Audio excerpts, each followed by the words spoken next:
குகையும் மாயவிளக்கும். அர்ஜுனின் பயம். ஒரு அழகான கிராமத்தில் அர்ஜுன் என்ற சிறுவன் இருந்தான்.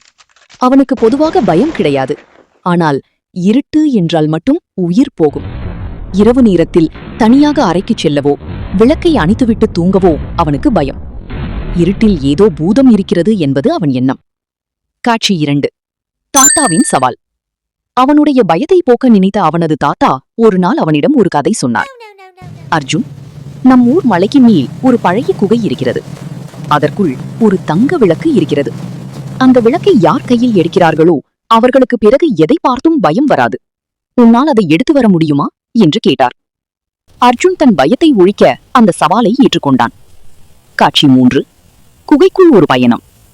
அர்ஜுன் மலை ஏறி குகை வாசலுக்குச் சென்றான். உள்ளே பார்த்தால் ஒரே இருட்டு. அவனுக்கு கை கால்கள் நடுங்கின. மெதுவாக உள்ளே ஒரு அடி எடுத்து வைத்தான்.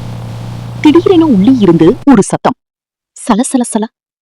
அர்ஜுன் அலறி அடித்துக் கொண்டு ஓட பார்த்தான். ஆனால் தங்க விளக்கு நினைவுக்கு வந்தது. தைரியத்தை வரவழைத்துக் கொண்டு கையில் இருந்த டார்ச் அடித்து பார்த்தான். அங்கே வெறும் காய்ந்த இலைகள் காற்றில் அசைந்து கொண்டிருந்தன. அர்ஜுன் நினைத்தான், ஓ, இது வெறும் இலைதானா? நான் வீணாக பயந்து விட்டேனே. காட்சி 4. மின்னும் கண்கள். இன்னும் கொஞ்சம் உள்ளே சென்றான். தூரத்தில் 2 கண்கள் மின்னியது போல இருந்தது. அர்ஜுன் அப்படியே உறைந்து நின்றான். நிச்சயம் இது ஏதோ மிருகம்தான் என்று நடுங்கினான். ஆனால் பயத்தை மறைத்துக் கொண்டு அருகே சென்று பார்த்தால் அது ஒரு பாறை இடுக்கில் தேங்கியிருந்த தண்ணீரில் பட்ட வெளிச்சத்தின் பிரதிபலிப்பு. அர்ஜுனுக்கு இப்போது சிரிப்பு வந்தது.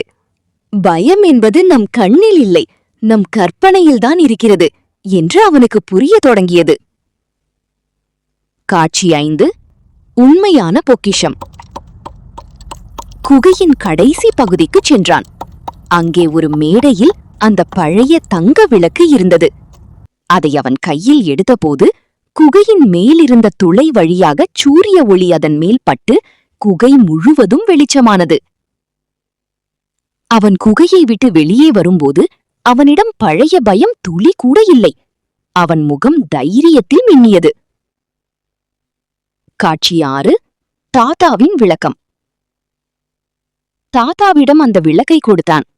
தாத்தா சிரித்துக் கொண்டே சொன்னார், அர்ஜுன், இந்த விளக்கில் எந்த மாயமும் இல்லை. குகைக்குள் பூதம் இல்லை என்று நீயே நேரில் பார்த்தாயல்லவா? அந்த துணிச்சல்தான் உண்மையான மாய விளக்கு. இனி உனக்கு இருட்டை பார்த்தால் பயம் வராது.